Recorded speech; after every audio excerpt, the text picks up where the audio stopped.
Have you ever been told you're too sensitive? Maybe it was said gently, maybe with frustration, but the message was the same. Feeling deeply was a problem to outgrow. In our culture, toughness is celebrated. Productivity is praised. Control is rewarded. Against this backdrop, sensitivity can seem like a flaw, a liability, or at best, an inconvenience. But what if the opposite is true? What if sensitivity is not a weakness, but the very quality most needed in our time? Sensitivity is often misunderstood as just one thing, emotional fragility or being easily upset. But in reality, it's a rich, multi-dimensional capacity. There's emotional sensitivity, attunement to subtle shifts in your own or others' emotions. There's sensory sensitivity, awareness of sounds, textures, light, or smells that others might miss. There's moral sensitivity, a deep response to injustice or ethical misalignment. There's environmental sensitivity, noticing shifts in atmosphere or place. There's relational sensitivity, picking up on dynamics within groups. And there's intuitive sensitivity, perceiving patterns and connections beneath the surface. These aren't signs of weakness. They're modes of perception.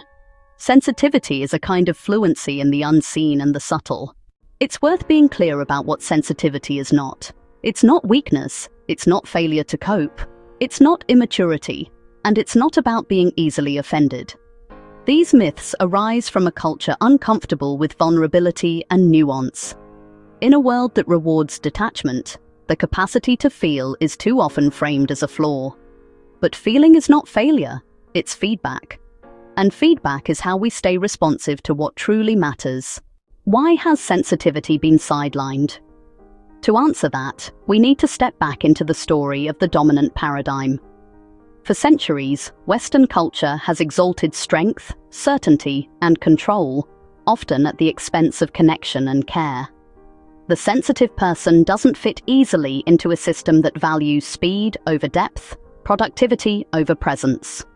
Industrialism, capitalism, and now digital culture have all played a role.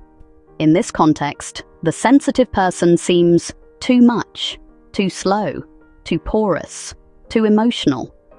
But perhaps they're not behind the times. Perhaps they're ahead of them. Sensitivity can be a quiet superpower. The sensitive person notices the moment a room goes tense. They hear the unspoken grief in someone's voice.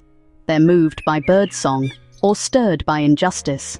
These responses aren't excessive. They're reminders that our hearts are still awake. Sensitivity keeps us in relationship with ourselves, with others, and with the living world. It invites us to feel our way rather than force our way. And in a time of ecological crisis, social fragmentation, and digital overload, that might be the most radical act of all. So here's my invitation. Stop apologizing for your sensitivity. Start exploring what it has to teach you. What if it's not the thing holding you back, but the very thing holding you together? In the next video, we'll explore why sensitivity has been so misunderstood and why the world needs more people willing to feel. If this reflection resonated with you, I'd love to hear your thoughts. Let me know your thoughts in the comments. Your insights might be just what someone else needs to read today. If you found this video helpful, please like and subscribe. It really helps more people find this kind of reflective content. And if you're drawn to explore further, visit spiralpathlifecoaching.com, where you'll find in-depth articles, soulful book reviews, and resources to support you on your path to purpose and inner growth. Thanks for watching, and I hope to see you again soon.